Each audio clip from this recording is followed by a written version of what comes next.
igreja precisa crescer em 3 coisas, para ela não perder a revelação de Deus. Primeiro, ela precisa crescer na doutrina, no conhecimento do Senhor. Hoje eu estava ali com o profeta João, nós organizando as palavras do mês que vem, e eu estava falando para ele, falei: João, muitos crentes leem a Bíblia, mas eles não conseguem perceber as coisas. Irmãos, eu estou vendo um monte de cristão aí, que parece que eles não estão percebendo o momento que nós estamos vivendo, parece que eles não estão enxergando, parece que eles não compreendem. Precisamos de uma igreja conhecedora das Escrituras, precisamos de doutrina, irmãos, precisamos de teologia, precisamos de conhecimento de Deus, precisamos de conhecimento das profecias. Segundo lugar, precisamos de uma igreja que tem comunhão com Deus. Abra sua Bíblia aí em Mateus 6, por favor. Mateus capítulo 6, projeta para nós aqui, Mateus 6, por favor. Se tem um tempo que nós temos que buscar a Deus, é o tempo que se chama hoje. Olha aí: tu porém, quando orares, entra no teu quarto e fechada a porta, orarás ao teu pai que estás em secreto, e o teu pai que vê em secreto te recompensará. Quantos creem nesse texto? Dão glória a Deus para me ouvir. Segundo lugar, irmãos, é tempo de nós buscarmos a Deus mais do que nós estamos buscando. É tempo de nós estarmos como Ana. A Bíblia diz que Ana, ela não deixava o templo com jejuns e orações. É tempo de você se consagrar a Deus. Terceiro lugar, é tempo de nós pensarmos na missão, na ordem de Jesus para nós, Mateus 24:14. É tempo de nós pensarmos na nossa missão. Preste atenção no que eu vou te dizer.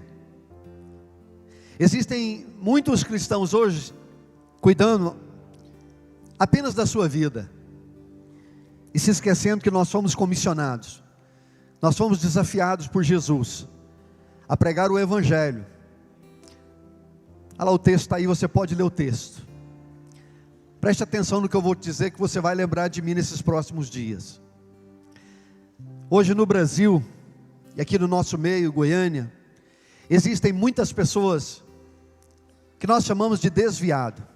Gente que um dia esteve nesse local, gente que um dia foi batizado, gente que um dia usou até esse aparelho, e hoje estão fora da igreja. Nós chamamos de desigrejados, desviados. Esse grupo, irmãos, ele tem 2 tipos de pessoas nesse grupo. Tem aqueles que não nasceram de novo, tem aqueles que não se converteram, não tiveram uma experiência com Jesus, voltaram, estão mergulhados profundos no pecado. Mas tem um outro grupo, que foram pessoas que nasceram de fato e de verdade, do Evangelho, mas que sofreram alguma decepção dentro da igreja, não soube administrar a vida cristã, olharam para os líderes como se eles fossem Deus. Gente que sofreu algum tipo de decepção aqui dentro, mas são convertidos. Essas pessoas, esses dias, elas vão voltar. Se prepare para pastorear essas pessoas, porque elas vão voltar para a casa de Deus. Haverá um êxito dessas pessoas para a casa de Deus novamente. Isso vai acontecer, porque os acontecimentos vai trazer um temor, irmãos. Já está trazendo um temor, né? O filho do pastor Vonir estava contando para nós uma experiência que ele viu ontem, um vídeo de um ímpio, inclusive de um homossexual. Ele estava fazendo um trabalho e de repente ele começou a dizer para as pessoas que estão ao lado dele: eu estou preocupado, eu estou com medo de Jesus voltar. Por que aquele homem sabe da volta de Jesus?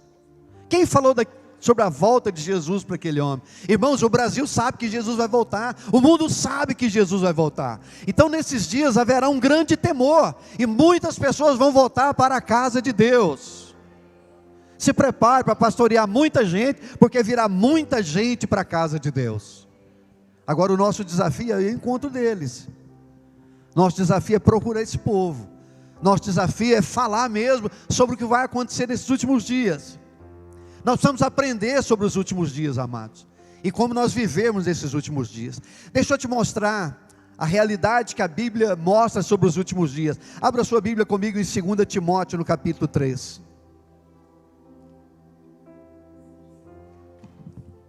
2 Timóteo, capítulo 3, a partir do verso 1, diz assim: sabe, porém, isto: nos últimos dias sobrevirão tempos difíceis, pois os homens serão egoístas, avarentos, jactanciosos, arrogantes, blasfemadores, desobedientes aos pais, ingratos, irreverentes, desafeiçoados, implacáveis, caluniadores, sem domínio de si, cruéis, inimigo do bem, traidores, atrevidos, enfatuados, mais amigos dos prazeres que amigos de Deus, tendo forma de piedade, negando-lhe entretanto o poder. Foge também destes. Isso aqui é o caráter do homem dos últimos dias. O verso 1 diz que os nossos dias não serão dias fáceis. Por quê? Por causa da corrupção do homem. Porque o homem se corrompeu num nível assustador. Mas Deus não vai nos tirar do meio desse povo, irmão. Porque nós somos o sal e nós somos a luz desse povo. Posso ouvir um amém da sua boca? Nós somos o sal para salgar esse povo. Nós somos a luz de Deus para esse povo ver o Evangelho. Então os últimos dias, amados, são dias difíceis, mas são dias que nós precisamos aprender a lidar com eles. A pressão sobre nós, ela vai aumentar, queridos. A pressão sobre a igreja vai aumentar. Jesus deixou claro que nos últimos dias nós seríamos perseguidos. Daqui a pouco eu vou mostrar para vocês. Mas nós temos que saber nos comportar, amados, diante dessa pressão, diante desse mundo corrompido. Deixa eu ler outro texto com você, se você quiser abrir. Daniel capítulo 12, verso 4, diz assim, Daniel, profeta Daniel, capítulo 12, verso 4, diz assim: tu, porém, Daniel, encerra as palavras e sela o livro, até o tempo do fim. Ele está falando dos nossos dias, até o tempo do fim. Muitos irão correr de um lado para outro. Essa palavra esquadriarão significa correr de um lado para o outro. Ele diz, muitos vão correr de um lado para o outro. E o saber e a ciência se multiplicará. Está falando de tecnologia. Daniel disse que nos últimos dias, irmãos, no fim dos tempos, nos nossos dias, haveria duas coisas: correria de um lado para o outro, as pessoas desesperadas, e a ciência se multiplicando. Irmãos, tudo que se multiplica anda muito rápido. Esses dias eu fiz uma pesquisa sobre a inteligência artificial. Eu fiquei, irmãos, aquilo é de assustar. Eu fiquei assustado com o negócio. Falei, meu Deus, aquilo é muito assustador. Tem um judeu, que escreveu um livro agora que está fazendo muito sucesso no Brasil. Não é um livro cristão, tá? Inclusive, eu disse para a pessoa que está lendo o livro que aquele é um discípulo do anticristo. Esse livro está dizendo que a tecnologia vai se desenvolver tanto que o homem vai conseguir vencer a morte. E que você vai viver 100 anos. Depois de 100 anos você escolhe viver mais 300 anos. A tecnologia vai fazer isso com você. Quem estava lendo esse livro é uma pessoa da minha família. É o meu irmão mais velho. É um homem muito inteligente, inteligentíssimo. Ele que me apresentou esse livro e a filosofia do livro. Eu falei para ele, olha, está registrado nas Escrituras, eu creio que está na palavra de Deus. Jesus disse que passará os céus e a terra, mas a palavra dele nunca vai passar. Nas Escrituras está escrito assim, ao homem está proposto morrer uma só vez, depois disso o juízo. E ele tomou um susto quando eu falei aquilo. Falei, o homem jamais vai conseguir fazer isso. Mas ele precisa usar esses argumentos que é para enganar as pessoas. Assim como o Senhor Jesus teve os seus discípulos, e tem hoje nós, como seus discípulos, propagando o Evangelho, o anticristo também tem os seus discípulos para confundir as pessoas, para trazer as filosofias enganosas. Então haverá muita tecnologia, e haverá gente agitada de um lado para o outro, criando todo tipo de doutrina e de filosofia, para confundir as pessoas. Amados, nós não podemos nos esquecer, que Jesus disse que nos últimos dias surgirão muitos falsos ensinamentos, falsos profetas, falsos líderes, falsos apóstolos e por aí vai. Deixa eu ler um outro texto com você agora. Eu queria que você abrisse sua Bíblia, Mateus capítulo 24. Esses dias eu tenho lido, estudado, ouvido sobre os fins dos tempos. Eu estou convencido, amados, que nós somos a geração que verá a segunda vinda de Deus. Estou convencido também que nós já entramos no princípio das dores. Vocês vão entender isso no mês que vem. Pastor, a igreja passa pela grande tribulação. Nós não cremos, mas nós cremos que a igreja sofre o princípio das dores. Aliás, amados, já começamos o princípio das dores. Eu quero chamar a sua atenção para você ser mais crente do que você é. Eu quero chamar a sua atenção para você se envolver mais com o Senhor do que você tem se envolvido. Eu quero chamar a sua atenção, porque se você se consagrou, se consagre mais. Sobre os últimos dias, o livro de Apocalipse diz assim: o santo se santifique mais, e o impuro se torne cada vez mais impuro. Então você que está aqui, você é um santo, santificado pelo sangue de Jesus, amém? A Bíblia diz que você tem que aumentar essa santidade. A Bíblia diz que você tem que aumentar a sua santidade. A palavra de Deus diz: sem ela ninguém verá o Senhor. Esses dias são dias que nós precisamos compreender, nós precisamos entender, amado, o que está pela frente. Nós precisamos entender o tempo que nós vamos entrar. É necessário avisar a igreja que nós vamos entrar num tempo de muita tribulação. Nós vamos entrar num tempo de perseguição, queridos. É o fim das coisas. Não adianta, queridos, nós vimos aqui para frente pegar esse microfone e querer agradar a sua alma, e querer passar um batom, e querer, irmãos, trazer mel na chupeta para vocês, dizer que vai ficar tudo bem. As Escrituras não diz isso. As Escrituras nos exortam a nos preparar para esses dias. Queridos, esses dias serão dias tão complexos e tão difíceis, que a Bíblia diz que Deus, Ele resumiu. Ele resumiu os dias. Senão não ia sobrar ninguém. Tamanha vai ser a luta. Mateus capítulo 24, o verso 7 diz assim: porque se levantará a nação contra nação, reino contra reino, e haverá fomes e terremotos em vários lugares. Pastor, eu estou ouvindo isso aí há anos. Tá bom, ok, eu também estou. Eu tenho mais de 30 anos que eu ando com Jesus. Eu já ouvi isso aqui da boca da minha mãe antes de eu me converter. Eu já ouvi isso aqui de pastores muito antes de eu conhecer o Senhor. Mas isso não significa que mudou alguma coisa. Desde aquela época sempre houve essas coisas. Mas se você for analisar, essas coisas nos últimos anos, elas cresceram numa dimensão assustadora. Irmãos, até pouco tempo você ouvia falar sobre terremoto do outro lado do mundo, né? Alguns anos atrás eu e minha esposa estávamos aqui no Chile, e houve um terremoto no Chile. Nós estávamos dentro do supermercado, quando a terra tremeu. Agora aconteceu um terremoto mês passado no Marrocos. 2.500 pessoas morreram. O Haiti sofreu mais um terremoto agora. Está acontecendo aqui no nosso meio. Essas coisas, as guerras e os rumores de guerra.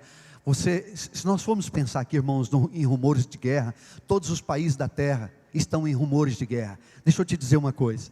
Israel tem 1.900 anos que Israel sofre perseguição dos seus inimigos. Israel se tornou nação em 48, irmãos. 1948. Tem 1.900 anos de perseguição a Israel. Preste atenção. Nos últimos anos, várias nações tentaram lutar contra Israel. Essa questão da faixa de Gaza, isso vem há anos. Eu estive lá em 2014. Eu estive na região de Gaza.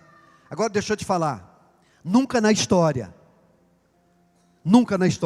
um grupo terrorista, o Hamas, teve tanto apoio do mundo, de várias nações do mundo e de organizações do mundo, como está tendo agora. Há uma grande chance de nós termos a terceira guerra mundial. Porque profeticamente, Jerusalém vai ser cercada por todas as nações da terra. Uma profecia de Zacarias, que Jerusalém será cercado por todas as nações. Irmãos, tudo está se configurando muito rápido. Nós estamos muito próximos da segunda vinda. O verso 8 ele diz assim: porém, tudo isso é o princípio das dores.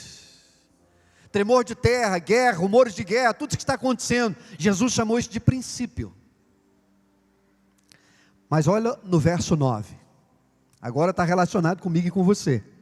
Então sereis atribulados, e vos matarão, sereis odiados de todas as nações, por causa do meu nome.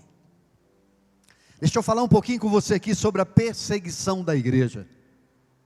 Irmãos, a igreja começou a ser perseguida no ano 54, primeiro século da era da igreja. A igreja começou a ser perseguida.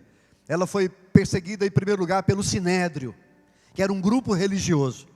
Depois ela foi perseguida pelos imperadores romanos, que colocaram fogo nos cristãos, vivo, que crucificaram os cristãos. Nero ele clareou uma cidade, ele iluminou uma cidade, colocando fogo nos cristãos. E de lá para cá você vem estudando a história da igreja, irmãos. A igreja sempre foi perseguida, século 17, século 15 até o século 17, perseguida na Europa. Quantos cristãos, quantos missionários morreram na África no início da década do século 19? Agora preste atenção. A perseguição da igreja no século 20, do século 20 para cá, foi maior do que toda a perseguição no resto da história da igreja. Para você ver como que nós estamos chegando no fim, amados. E o verso 9 está relacionado comigo e com você. Queridos, a perseguição vai chegar ao Brasil, é questão de tempo. Por isso nós temos que nos preparar, amados. Nós vamos entender o momento que nós estamos vivendo. Ele diz aqui, olha, vocês serão atribulados. A igreja dos últimos dias, irmão, ela vive um misto de perseguição e avivamento. Dá um glória a Deus, pelo amor de Deus. Mas ela tem tribulação. A igreja ela vai terminar exatamente como ela começou. Pastor, como que a igreja começou? Leia o livro de Atos. Ela começou debaixo de grande perseguição e debaixo de grande avivamento. Vai acontecer a mesma coisa nos nossos dias. A igreja vai ser perseguida, mas ela vai estar também debaixo de um grande derramamento do Espírito Santo, que é a segunda parte da profecia de Joel capítulo 2. Amém, amados? Ele diz que nós seremos perseguidos, não é porque nós somos bonitos. Nós vamos ser perseguidos por causa do nome de Jesus. Olhe para mim, por favor. Você está preparado, irmãos, para não negar Jesus diante de uma pressão? Você está preparado para não negar Jesus diante de uma arma, de uma ameaça do governo, da possibilidade de você não poder comprar, de você não poder agir no mercado? Coisas dessa natureza. Eu sei o que significa isso. Porque em 2014, no Nepal, um soldado bêbado colocou uma arma na minha cara. E começou a questionar a minha vida com aquela arma na minha cara. Ali, irmãos, ou você é crente ou você é crente. Tem uma denominação no Brasil que colocou um assunto, um tema assim, muito interessante nas redes sociais. Aí colocou assim embaixo, eu não sei qual que era o propósito daquilo, mas colocou embaixo assim, que para você ler a reportagem, para você ver a reportagem, tinha um botão lá que você clicava. Sabe o que estava escrito nesse botão? Eu nego Jesus. Para você ler a matéria, você tinha que clicar no botão negando Jesus. Centenas, milhares de cristãos clicaram no botão. A curiosidade é mais forte do que a fé dele em Jesus. Nós devemos nos preparar, amados, porque Jesus diz aqui que vai acontecer comigo e com você. Agora deixa eu te dar uma boa notícia. Abra sua Bíblia comigo em Miqueias, no capítulo 4.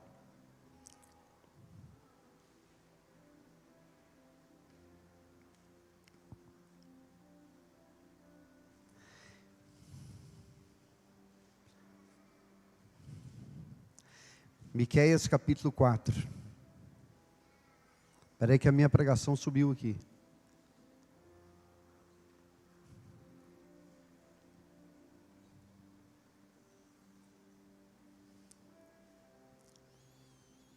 Quem achou aí, diga amém. Verso 1 e 2 e o verso 5.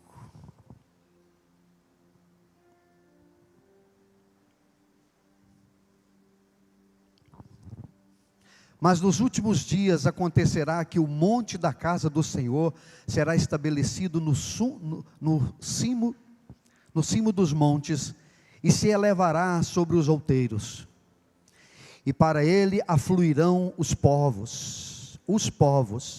Irão muitas nações e dirão: vinde, subamos ao monte do Senhor e à casa do Deus de Jacó, para que nos ensine os caminhos, para que nos ensine os seus caminhos, e andemos pelas suas veredas, porque de Sião procederá a lei e a palavra do Senhor de Jerusalém. Diga bem forte comigo: nos últimos dias, todo mundo, nos últimos dias, a igreja será refúgio das nações. Você entendeu? Aonde que o povo vai refugiar, irmãos? Para onde que o povo vai correr, irmãos? Quando a pressão vir, para onde que as nações da terra vão correr? Para a casa de Deus. Sião aí é uma tipologia da igreja. O monte do Senhor é uma tipologia da igreja.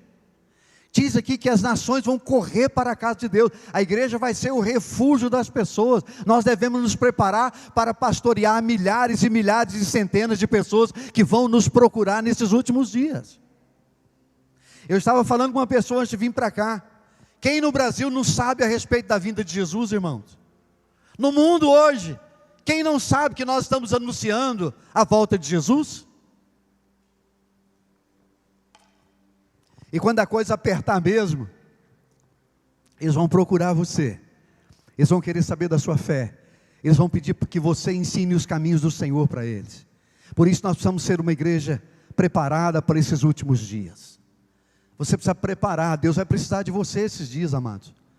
Deus vai precisar do seu trabalho, Deus vai precisar do seu ministério, porque os povos virão para a casa de Deus. Trindade vai vir para dentro desse lugar, irmãos. A sua casa vai ser uma referência. As pessoas vão te procurar. Aliás, isso já está acontecendo. Tem pessoas da minha família me ligando. Olha, eu estou ouvindo tudo isso aí, eu ouvi lá o Lamartine falando sobre a volta de Jesus, eu estou com medo. Você está com medo, viu nada, vai ficar pior. Mas aí você aproveita e prega o evangelho para ele, você aproveita e fala de Jesus para ele. Quem está me entendendo, diga amém. Irmãos, nós precisamos aprender nesses dias com a igreja de Tessalônica. Abre a sua Bíblia em 1 Tessalonicenses no capítulo 1. Deixa eu te falar um pouquinho sobre essa igreja. Porque essa igreja, amados, ela tem tudo a ver comigo e com você hoje. A carta aos Tessalonicenses foi escrita pelo apóstolo Paulo no ano 54 depois de Cristo.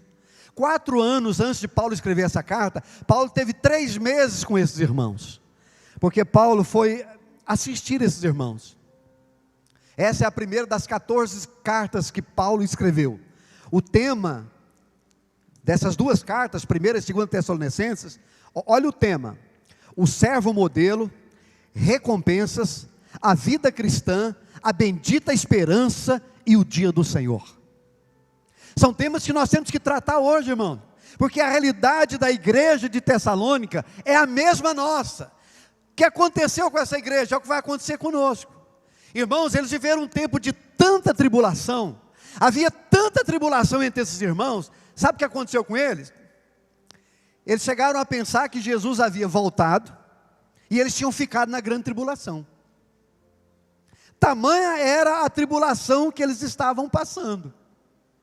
Por isso Paulo escreve essas 2 cartas. Porque quando Paulo esteve com eles, Paulo falou a respeito da segunda vinda. Dos 27 livros do Novo Testamento, 25 deles mencionam a segunda vinda de Jesus. O Novo Testamento menciona a segunda vinda de Jesus 318 vezes. E Paulo teve que escrever a essa igreja, porque eles estavam atribulados, achando que Jesus já tinha voltado, e eles tinham ficado na grande tribulação. Mas quando Paulo escreve a carta a esses irmãos, Paulo faz aqui alguns elogios, Paulo faz aqui algumas colocações, que serve, que é para mim e para você hoje, nós que vamos passar pela mesma situação, que vamos passar por grande tribulação, alguns vão pagar com a própria vida, mas no final, nós vamos ver o Filho de Deus romper as nuvens, para buscar a sua igreja. 1 Tessalonicenses capítulo 1, a partir do verso 2, ou a partir do verso 1 aí, eu não sei como é que está aí, vamos lendo aqui. Damos sempre graças a Deus por todos vós, mencionando vós em nossas orações, e sem cessar, recordando-nos diante do nosso Deus e Pai, da operosidade da vossa fé, da abnegação do vosso amor, e da firmeza da vossa esperança em nosso Senhor Jesus, reconhecendo, irmãos amados de Deus, a vossa eleição, porque o nosso evangelho não chegou até vós somente em palavras, mas sobretudo em poder, no Espírito Santo, em plena convicção, assim como sabeis ter sido o nosso procedimento entre vós, por amor de vós. 6. Com efeito, vos tornastes imitadores nossos e do Senhor, tendo recebido a palavra, posto que no meio de muita tribulação, com alegria no Espírito Santo, de sorte que vos tornastes modelo para todos os crentes da Macedônia e na Acaia. 8. Porque de vós repercutiu a palavra do Senhor, não só na Macedônia e Acaia, mas também por toda parte se divulgou a vossa fé para com Deus, a tal ponto de não termos necessidade de acrescentar coisa alguma, pois eles mesmos, no tocante a nós, proclamam que repercussão teve o vosso ingresso, o nosso ingresso no vosso meio, e como deixando os ídolos, vos convertestes a Deus, para servirdes o Deus vivo e verdadeiro, e para aguardardes do céu o seu Filho, a quem ele ressuscitou dentre os mortos, Jesus, que nos livra da ira vindoura. Amados, aqui nós tiramos algumas lições para nós, nesses dias, porque como eu disse, a nossa realidade é muito parecida com a realidade dos tessalônicos. Em primeiro lugar, o verso 3 diz que esses irmãos, eles tinham uma fé que operava, eles tinham uma fé poderosa, eles tinham uma fé que dava resultado. Olha aí para o verso 3, Paulo diz que eles tinham uma fé que a fé deles dava resultado, a fé deles operava, a fé deles tinha força, a fé deles funcionava. Se você quer prevalecer nesses últimos dias, você vai precisar cuidar da sua fé. Nós vivemos num tempo, amados, que se nós não tomarmos cuidado, nós acreditamos mais no dinheiro, mais na nossa força, mais na tecnologia, do que na dependência de Deus. Nós vamos entrar num tempo, irmãos, que nem dinheiro, nem tecnologia, nem coisa alguma vai resolver. Nós vamos entrar num tempo que só a nossa fé vai resolver. Nós vamos entrar num tempo que só aqueles que têm fé vai prevalecer. Nós vamos entrar num tempo que, se a sua fé não estiver bem construída em Deus e na sua palavra, esquece, você não vai suportar a pressão será muito grande. Paulo diz aí que essa igreja, quando Paulo pregou essa igreja, eles estavam debaixo de muita tribulação, de muita prova de tribulação, era uma prova que veio sobre eles. Amados, os últimos dias são dias de prova, são dias de tribulação, que você vai precisar aprender a vencer por meio da fé. Quando a palavra de Deus diz assim, o justo viverá pela fé, a palavra de Deus quer dizer o seguinte: a fé é uma questão de sobrevivência. Se você tem ela, você vai vencer. Se você não a tem, talvez você seja reprovado na prova. Esses dias são dias que nós temos que cuidar da nossa fé, amados. Para isso você precisa meditar na palavra de Deus dia e noite, como diz o Salmo 1. Paulo chama a Bíblia de a palavra da fé. Sabe por que alguns não vão suportar os últimos dias, irmãos? Porque eles não têm doutrina, eles não têm sustentação, eles não têm uma fé edificada na palavra de Deus, eles não vão saber como proceder. A fé aqui não diz respeito apenas à confiança, a fé aqui diz respeito também de como saber proceder nesses últimos dias. O que eu devo fazer nesses últimos dias? Como que eu vou fazer? Como que eu vou viver nesses últimos dias? Ou eu vou ficar assistindo tudo acontecer? Não, amados, eu não vou ficar assistindo tudo acontecer. Eu vou cuidar da minha fé. Eu vou andar segundo o que as Escrituras me ensinam nesses últimos dias. Eu não vou perder tempo mais. Irmãos, é tempo de nós acordarmos, é tempo da igreja acordar. Ontem eu gravei um vídeo, coloquei nas redes sociais, falando sobre os teólogos, que estão aí gravando vídeos, escrevendo textos e jogando nas redes sociais, tentando acordar a igreja. Eles querem atingir dois públicos. Primeiro, tentando acordar a igreja, do momento que nós estamos vivendo. Segundo, irmãos, despertar um povo para crer em Jesus e ser salvo. Nós estamos no tempo em que você precisa cuidar da sua fé, trabalhar por ela e pregar essa fé que você tem em Jesus para que alguns sejam salvos. Segundo lugar, diz ainda no verso 3, que a esperança deles, olhem para mim por favor, que a esperança deles estavam em Jesus Cristo. Esses dias, amados, são dias que você precisa pensar onde está a sua esperança. Esses dias eu estava sentado com a minha esposa, nós pensando em alguns planos da nossa vida, coisas financeiras. Vender nossa casa, construir em outro lugar, enfim. Aí de repente, sabe quando vem aquele momento de consciência? Assim, mas qual o tempo que nós temos? Vale mesmo apenas focar nisso? Aí minha esposa disse mais ou menos assim: meu bem, não seria melhor a gente parar tudo e ficar só servindo o Senhor? Nós já temos o que nós precisamos, graças a Deus, temos uma vida boa, casa boa, andando bom carro. Vamos gastar a nossa existência agora servindo ao Senhor nesse pouco tempo que nos resta. Irmãos, quando você não ouvir Deus, você ouve a sua mulher. Tá bom? Quando você não conseguir ouvir Deus, ouve a sua mulher. Sabe, aquilo mexeu comigo. Aquilo mexeu comigo. Eu quero te dar uma palavra. O nosso tempo está acabando. Sirva a Deus. Qual é a sua esperança? Sabe, irmãos, eu não consigo enxergar isso em todos os crentes. Eu vejo muita gente ainda olhando para a terra. A esperança dessas duas igrejas era o Senhor. Mesmo no momento de muita tribulação, eles não abandonaram a fé deles. Eles não voltaram atrás. Não, eles permaneceram crendo no Senhor. Se eu estou na tribulação ou não estou, eles não tinham certeza, Se eu estou ou não estou, só sei uma coisa: nós continuamos com a nossa esperança no Senhor Jesus. Continue com a sua esperança no Senhor. Terceiro lugar, a palavra de Deus diz aí no verso 4 que eles foram eleitos. Quantos aqui foram eleitos por Deus? Essa palavra eleição aqui, eleito, é alguém escolhido.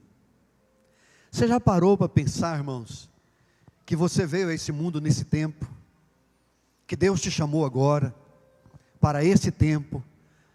Para que uma pessoa é eleita? Ela é eleita para um tempo determinado, ela é eleita para um trabalho determinado. Você já parou para pensar nisso? Para que Deus me chamou agora? Para que Deus me elegeu nesse tempo? Deus te elegeu nesse tempo porque Deus sabe que você será útil nesse tempo. Deus te elegeu agora porque Deus sabe que você vai responder a Ele. Irmãos, os meus olhos estão vendo pessoas que vão responder a Deus nesses últimos dias. Você foi eleito por Deus nesse tempo. Você poderia ter nascido em outro tempo, mas Deus escolheu esse tempo para você. Deus escolheu esse ano. Deus escolheu essa dispensação para eleger você, porque Deus sabe que você é para esses dias, para cumprir o propósito dele na terra. Quem recebe, dá glória a Deus. Tiago capítulo 1 verso 18, diz assim: pois segundo o seu querer, foi um querer de Deus, não foi seu, irmão, não foi você que quis, não foi Geraldo que quis, foi Deus que quis Geraldo. Pois segundo o seu querer, Ele nos gerou pela palavra da verdade. Você foi gerado pela palavra da verdade, para que fôssemos como que primícias das suas criaturas. Amado, diga bem forte comigo: eu sou. Bem forte: eu sou o melhor da criação de Deus. Foi vontade dele. O texto começa assim: pois segundo o seu querer, Deus quis você, e Ele gerou você na verdade, porque o Jesus que você recebeu, Ele é o caminho, a verdade e a vida. Ele recebeu você, Ele gerou você pela palavra, para que você fosse o principal da criação de Deus. Pastor, pode acontecer o que acontecer, Deus vai cuidar do melhor da criação dele. Irmãos, deixa eu te falar uma coisa: venha o que vem, venha o que tiver de vir, nós vamos vencer sobre todas essas coisas. Amém, amados? Porque o Senhor está conosco. Capítulo 2 de Tiago, verso 5, diz assim, Tiago 2:5: ouvi, meus amados irmãos, não escolheu Deus os que para o mundo são pobres, para serem ricos de fé e herdeiros do reino que Ele prometeu aos que o amam. Amém, amados? Nós vamos herdar um reino. O próximo evento que nós temos agora é a segunda vinda de Jesus, o arrebatamento da igreja. Depois você pode ler a parábola das 10 virgens em Mateus 25. Nós subimos para o Senhor. Tem 7 anos de tribulação na terra. Nesses 7 anos a igreja está com o Senhor, bodas do Cordeiro. Depois Ele ressuscita os mortos em Cristo e desce com a igreja no fim da grande tribulação, que é a segunda vinda do Senhor, que Ele vem para exercer juízo sobre o anticristo, a besta e o falso profeta, e inaugurar o reino milenar do Senhor, onde nós vamos reinar com o Senhor por 1000 anos sobre a terra. Você pode dar um glória a Deus? Mas no verso 5 ele diz assim, olha, diz que eles pregavam um evangelho poderoso. Eles pregavam um evangelho poderoso pelo Espírito Santo. Agora eu voltei para o texto base de 1 Tessalonicenses. O verso 5 diz que eles pregavam um evangelho poderoso pelo Espírito Santo. Eu não posso gastar muito tempo aqui, apesar que eu queria. Irmãos, deixa eu falar uma coisa para vocês. Parte do evangelho que está sendo pregado no Brasil hoje não serve para nada. Parte do evangelho que está sendo pregado hoje no Brasil, sabe para que serve, irmão? Para massagear o ego das pessoas. E essas pessoas vão sofrer o dano. Nós precisamos, nesses dias, e eu creio que Deus vai fazer isso conosco, Ele fará isso no nosso meio, de nós voltarmos a pregar o evangelho poderoso. O evangelho poderoso pelo Espírito Santo. Irmãos, você já notou, você já prestou atenção do evangelho que os apóstolos pregavam? Quando alguém estava fazendo mágica, enganando as pessoas, Paulo dava uma ordem, aquele bruxo ficava cego. Quando alguém mentiu para o Espírito Santo, Pedro disse, você vai morrer, ele cai morto. Que evangelho é esse? É um evangelho que nós ainda não conhecemos, mas eu creio que nesses últimos dias nós vamos conhecer, irmãos, em nome de Jesus. Olha para a vida de Jesus, amados. A vida de Jesus é marcada pelo poder do Espírito Santo todos os dias. Em todo o tempo Jesus estava operando, irmãos. Curas, maravilhas, manifestação de poder. Eu creio, irmãos, em nome de Jesus, que nesses últimos dias nós vamos ter uma igreja consagrada ao Senhor, e o poder do Espírito Santo vai estar no nosso meio, como na igreja do primeiro século. Quem crê comigo diz amém. No verso 8 mostra que eles tinham mais do que a pregação local. No verso 8 mostra que eles eram missionários. Olha aí para a sua Bíblia no verso 8, se você voltou lá. Diz assim: porque de vós repercutiu a palavra do Senhor, não só na Macedônia, não ficou só na localidade não, e Acaia, mas também por toda parte se divulgou a fé, a vossa fé para com Deus, a tal ponto de não termos necessidade de acrescentar coisa alguma. meio a tudo aquilo que eles estavam passando, eles não deixaram de ser missionários. Irmãos, esse mundo está virando de cabeça para baixo, mas nós vamos continuar fazendo missões internacional em nome de Jesus. Missões transculturais. Eles não pararam. Eles não ficaram só na localidade deles. Eles saíram para fora. Eles continuaram propagando o Evangelho a todos os lugares. Nós não podemos parar, irmãos. A circunstância não pode parar a igreja. Aliás, eu creio que a única instituição que não vai parar nesses últimos dias é a igreja. A igreja não vai parar de crescer, irmãos. A igreja não vai parar de evoluir, porque nós somos o povo de Deus.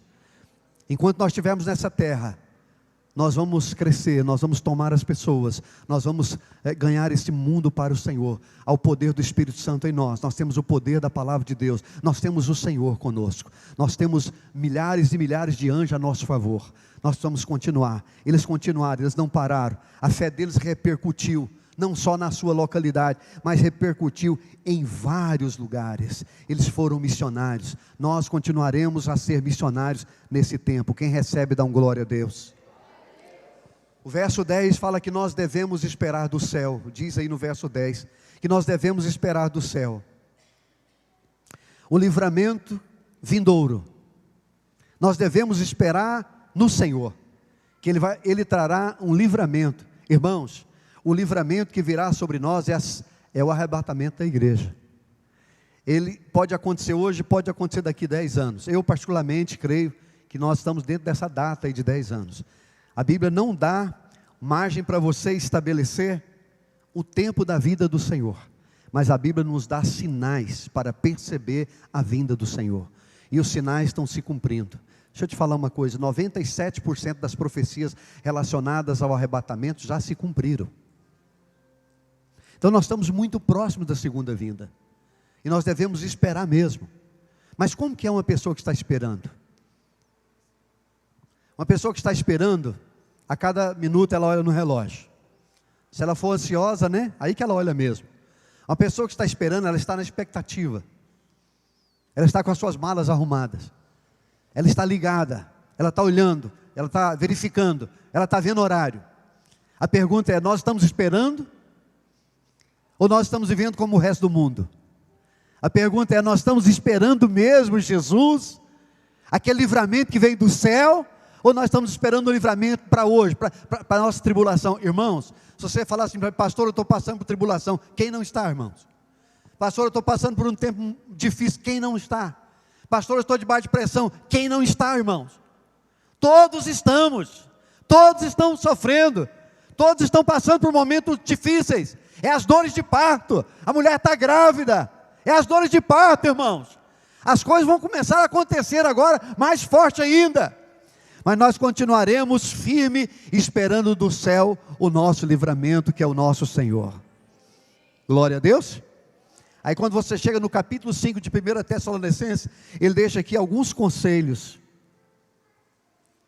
para aqueles que estão esperando o Senhor. Capítulo 5 de 1 Tessalonicenses, do verso 16 ao 22, eu termino com isso. Paulo deixa aqui alguns conselhos para você, para mim, que seremos arrebatados, que vamos enfrentar os dias difíceis. Ele diz assim, regozijai-vos sempre. Olhe para mim, não é motivo, nós não podemos ficar abatidos, não precisa ficar triste. A cada dia que passa nós estamos mais longe da cruz e mais perto do arrebatamento. Ele diz, regozijai sempre. Sabe por que a gente não regozija? Porque a gente não sabe o que vai ser o avivamento, irmãos. A gente não regozija porque a gente não sabe o que vai ser o arrebatamento. O avivamento e o arrebatamento. Haverá um avivamento nesses últimos dias. E o Senhor nos buscará. Então ele diz, olha, não fique triste, não se abata, não desanime. Pelo contrário, regozije-se. Não é só hoje que você está ouvindo essa palavra, não, é sempre. Fique alegre, fique contente, a sua redenção está chegando. Nós vamos sair dessa fadiga, desse mundo, irmãos. Nós vamos sair das dores, do pecado. Nós vamos entrar num novo tempo com o Senhor. Vamos entrar num tempo de glória com o Senhor. Depois do milênio tem o juízo do trono branco. E a Bíblia diz assim, terminou o juízo do trono branco, eu vou trazer um ensino sobre isso. Aí diz assim, novo céu e nova terra. Não é que Deus vai acabar com isso aqui não. Deus vai fazer novo todas as coisas. E nós vamos viver nessa terra como um grande Éden. Tendo comunhão com o Senhor e visitando o universo, andando com o Senhor no universo. Regozije sempre. Depois ele diz, orai sem cessar. Aqui nós precisamos aprender. Aqui nós precisamos melhorar, né, irmãos? Depois ele diz aí, olha, em tudo dai graças. Pastor, mas dá graça em tudo? Olha tudo que está acontecendo. Irmãos, a palavra de Deus está se cumprindo. E se a palavra de Deus está se cumprindo, dai graças. Mas eu estou triste, mas eu estou sentindo. Mas dai graça, a Bíblia diz em tudo dai graça. Quantos aqui acreditam que Deus não perdeu o controle da glória de Deus? Ele não perdeu o controle. Então dai graça. Porque Deus está permitindo, a palavra de Deus está se cumprindo. Em tudo dai graça, porque esta é a vontade de Deus, em Cristo Jesus para convosco. Deus quer que você dê graça. Deus quer que você confie. Deus quer que você creia que não perdeu o controle. Levanta as mãos e dá graças a Deus. Amém, amados? Eu estou orando por Israel todos os dias. Mas eu também estou dando graças a Deus por tudo. Porque em tudo isso aí Deus vai manifestar a sua glória. É bíblico. Em tudo isso Deus vai manifestar a sua glória. Ele diz, não apague o Espírito. E aí que agora eu preciso de mais um minuto. Não apague o Espírito. Irmãos, se tem um tempo fácil para nós apagar espiritualmente, é os nossos dias. Os nossos dias são muito fáceis para você não orar. Os nossos dias são muito fáceis para você não ler a Bíblia. Os nossos dias são muito fáceis para você não querer jejuar. Nós estamos vivendo um tempo de abundância, irmãos.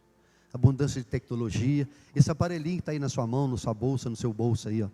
Esse aparelhinho nos atrapalha demais a esfriar. Televisão, facilidade das coisas, comida. Se você não tiver disciplina, você esfria na fé. É mais fácil você ficar em casa sem TV do que vir para a igreja. Cuidado para você não apagar no espírito. Eu estou 30 e poucos anos na fé, irmãos. Eu tenho aqui, na minha cachola, uma lista. Se eu cuidar direitinho, eu acho que eu acho aí pelo menos uns 50, que rapidinho, de pessoas que um dia eu até admirei, de pessoas que um dia eu olhei e disse, eu quero ser igual a ele.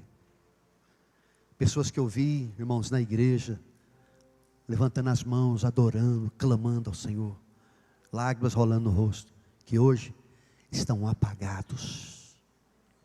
Apagados. Só tem uma fumaça. Sabe aquela fogueira que você joga água e apaga tudo, fica só aquela fumacinha? Só está aquela fumacinha. Não apagueis o Espírito.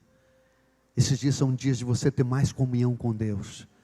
São dias de, se você está lendo a Bíblia, 3, 4 capítulos por dia, dobra isso, leia 10. Porque a palavra de Deus é o alimento do nosso espírito. Amém?